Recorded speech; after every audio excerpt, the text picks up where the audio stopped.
లగచర్లలో వికారాబాద్ జిల్లా కలెక్టర్ ప్రతీక్ జైన్ పై దాడి నేపథ్యంలో ప్రభుత్వం అప్రమత్తమైంది.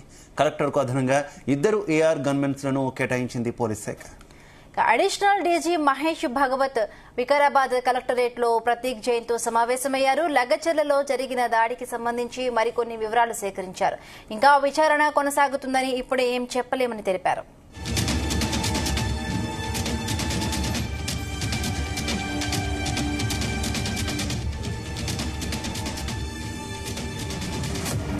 ఇదే విషయానికి సంబంధించి మరింత సమాచారం మా క్రైమ్ బ్యూరో చీఫ్ రవితేజ అందిస్తారు.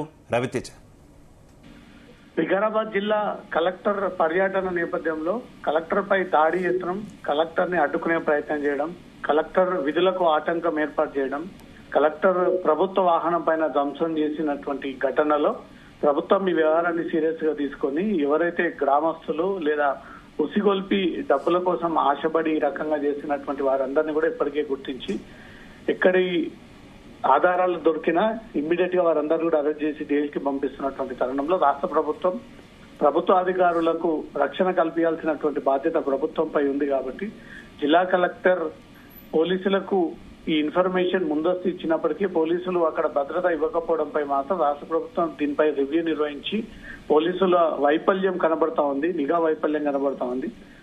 నెక్స్ట్ ఈ రకంగా రిపీట్ అవ్వద్దు అంటూ కూడా పోలీస్ శాఖకు సంబంధించినటువంటి అక్కడ జిల్లా ఎస్పీకి ఈ విషయాన్ని ప్రభుత్వం కూడా సీరియస్ అయ్యి ఆగ్రహం వ్యక్తం చేసినట్టుగా తెలిసింది. ఈ తరుణంలోనే రాష్ట్ర ప్రభుత్వం పోలీస్ శాఖ AR డిపార్ట్మెంట్ కి చెందినటువంటి 2 గన్మెన్లను వికారాబాద్ జిల్లా కలెక్టర్ ప్రతీక్ జైన్ కి రక్షణ కల్పించాలంటూ కూడా అదనంగా 2 గన్మెన్లను కేటాయిస్తూ రాష్ట్ర ప్రభుత్వం పోలీస్ శాఖ ఈ నిర్ణయం తీసుకున్నట్టుగా సమాచారం అందుతుంది. సాధారణంగా కలెక్టర్లకు తనకున్నటువంటి సెక్యూరిటీతో పాటు అదనంగా ప్రతీక్ జైన్ కి మళ్ళీ ఇదే గ్రామాల్లో గాని, మండలాల్లో గాని, నియోజకవర్గంలో గాని ఈ భూ సేకరణ పైన పర్యటించాల్సి ఉంటుంది. కాబట్టి భద్రతా లోపం అనేది కనబడకూడదు, భద్రత అదనంగా ఉండాలి. భద్రతను చూసి ఎవరు కూడా తిరిగి కలెక్టర్ పైన ఈ రకమైనటువంటి దూషించడం గాని, దాడులు చేయడం గాని వ్యక్తిగతంగా వర్తం అవ్వకుండానే రాష్ట్ర ప్రభుత్వం పోలీస్ శాఖ అదనపుగా AR డిపార్ట్మెంట్ కి చెందినటువంటి 2 గన్మెన్స్ ని జిల్లా కలెక్టర్ కి కేటాయిస్తూ ప్రభుత్వం ఈ నిర్ణయాన్ని తీసుకొని రేపటి నుంచి 2 AR కానిస్టేబుల్స్ కలెక్టర్ కి భద్రతలో భాగంగా 2 కూడా రేపు రిపోర్ట్ చేసి రేపటి నుంచి కూడా ఈ భద్రత కల్పించాలంటూ కూడా ప్రభుత్వం ఈ నిర్ణయంతో రేపు 2 AR కానిస్టేబుల్స్ రేపటి నుంచి జిల్లా కలెక్టర్ కు ఉన్నటువంటి సెక్యూరిటీతో పాటు మరో 2 కూడా అదనంగా రేపటి నుంచి కూడా రంగంలోకి దిగి వీళ్ళు కలెక్టర్ కి రక్షణ కల్పించనున్నారు. ఈ లగచర్ల గ్రామానికి వెళ్ళినప్పుడు కలెక్టర్ ని వెంటాడించడము, కలెక్టర్ వెంటబడము, కలెక్టర్ పైన చేతులేసి నెట్టేసే ప్రయత్నం చేయడము, చుట్టుముట్టడము, అతను వెళ్తున్న కొద్దీ వెనక నుంచి అతని పైన దాడి చేసేటువంటి ప్రయత్నంలో భాగంగా అతను వాహనం ఎక్కి పారిపోవాల్సి వచ్చినటువంటి పరిస్థితి. వాహనం ఎక్కినా కూడా వెనక నుంచి రాళ్లు కొడుతూ పూర్తి స్థాయిలో వాహనాన్ని డ్యామేజ్ చేసినటువంటి దృశ్యాలు కూడా సోషల్ మీడియాలో వైరల్ అయ్యాయి. ప్రభుత్వంపై రవితేజ ఇక్కడ ప్రధానంగా కూడా ప్రతిపక్షాలు ఒక విషయాన్ని ఆరోపిస్తూ ఉన్నాయి. అంటే లగచర్ల దాడి ఘటనలో కూడా కలెక్టర్ అసలు నాపై దాడి జరగలేదు అని ఆయన ఒక వెర్షన్ చెప్పడం జరిగింది, పోలీసులు అయితే దాడి జరిగింది అని చెప్తూ ఉన్నారు. సో ఇప్పుడు అదనంగా 2 కానిస్టేబుల్స్ కూడా సెక్యూరిటీగా కూడా ఇప్పుడు కలెక్టర్ కి నియమించడం జరిగింది. సో అంటే ఈ మొత్తం ఈ సినారీని మనం ఎలా అర్థం చేసుకోవాలి?